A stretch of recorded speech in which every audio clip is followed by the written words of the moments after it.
अल्हम्दुलिल्लाह वस्सलातु वस्सलामु अला रसूलिल्लाह अम्मा बाद। क़ाल अल्लाहु तआला फ़िल क़ुरआनिल मजीद अऊज़ु बिल्लाहि मिनश शैतानिर रजीम अर्रिजालु क़व्वामूना अलन निसा। मर्द ये औरतों पर हाकिम हैं, निगरां हैं।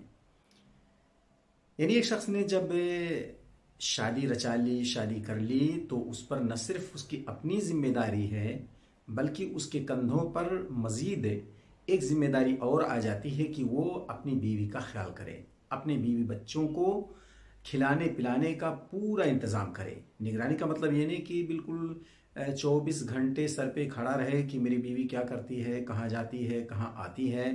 नहीं, बल्कि निगरानी का मतलब यह है कि इन तमाम चीज़ों का ख्याल करते हुए, उस पर निगाह रखते हुए उसको भी खिलाने पिलाने का पूरा मुकम्मल, जिस तरीके से अपना ख्याल करता है उसका भी ख्याल करना पड़ेगा। एक औरत भी नौकरी कर सकती है पर्दे के दायरे में रह करके। इस्लामी जो सिस्टम है उससे सिस्टम को अपना करके वो भी काम कर सकती है, पैसे हासिल कर सकती है, लेकिन उसका पैसा घर के मद में नहीं आएगा कि वो इस खर्च को पूरा करे। कर सकती है लेकिन जिम्मेदारी मर्द ही पर आयद होती है कि वो सारे खर्च का इंतज़ाम करे और इसके लिए तगोदौ करे, भाग दौड़ करे, कोशिश करे, जान तोड़ कोशिश करे।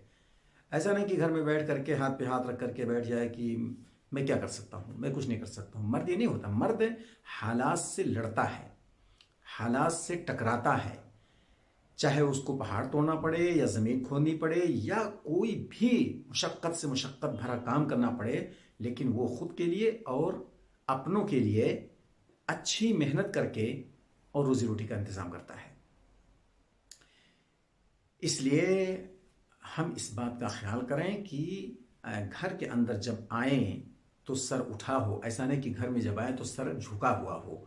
ये उसी मर्द का सर झुकता है कि जो ज़िंदगी में कुछ न करने के लिए अपने आप को ढीला कर देता है और फिर उसके बाद आए दिन तरह तरह के बहाने बनाना कि मैं कर सकता हूँ लेकिन हो नहीं पा रहा है। होता क्या है फिर इस तरह के जब हालात बनते हैं तो न सिर्फ घर में झगड़े का माहौल बनता है, चारों तरफ से उस पर मायूसी के बादल मंडलाने लगते हैं और धीरे धीरे उसकी ज़िंदगी का वो कीमती लम्हा चला जाता है जिसमें वो कुछ कर सकता है।